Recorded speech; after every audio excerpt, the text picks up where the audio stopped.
Төлөгөн Абдимиталь уулу, Улуттук гвардиянын 703 аскер бөлүгүнүн жоокери. Кызмат өтөптөрүнө 3 ай калганда буту сынып ооруканага түштү. Аны бул абалга ошол эле аскер бөлүктүн старшинасы Давран Юлдашев салган. Жоокердин айтымында ошол күнү маанайы жакшы болгон старшина тамашалап бутка тепкен. Дедовщина болду, эмне болду? Жок, дедовщина эмес. Просто мындай эле тамашалашып эле өтүп кетти. Ошол эле. Бөлөк эчтеке деле болгон жок, коркунучтуу. Тамашанын айынан ушундай болуп калды. Жок, тамашалашып эле өтүп тептиле фильм.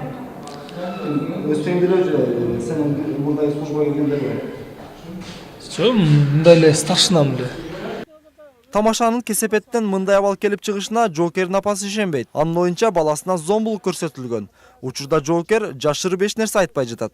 Баягы кар жаабады, ошондо баягы баланын өтүгү жыртылып калыптыр да. Анака сезон окуптур, мен өтүгүм жыртылып калды деп. Анан досу апарып тиктирип бериптир. Тиктирип берген экен, анакасы базар күнү барып, анан өткө пул берген экен да, берсе уже бала аксап калыптыр да. Анан эмне болду десе, апутум ооруп атат деп айтпай коюптур акасыга.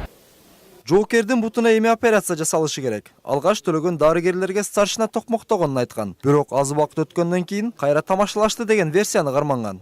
Биринчи келгенде ошол кызмат өтүп аткан жеримен мен ушул жанагы чогуу кызмат кылгандар же ушул жанагы командир бирөөсү мени сабады деп айткан болчу. Кийинен эле бир 5-10 мүнөттүн ичинде кайра дагы жок, мен өзүм ошол кызмат өтүп аткан жеримен өзүм эме алдым, жарат алдым, эч кандай бирөөгө эмем жок, доом жок деп ошентип калдым. Төлөгөн окуяны аскер бөлүктүн жетекчилигине билдирбөөгө аракет кылган. Бирок анын аксап басканын көргөн командири жоокерди дарыгерлерге жибергенде гана буту сынганы белгилүү болгон. Ооруканага кеткен чыгымдын баарын старшина көтөрөт. Жоокердин абалынан аскер бөлүктөгүлөр күн сайын кабар алып жатышат. Абдимиталь Төлөгөндүн ден соолугуна байланыштуу азыркы учурду белгилеп кетсем, анын ден соолугу стабилдүү. Ошо кылмыш кылган бала жактан жардам болуп атат.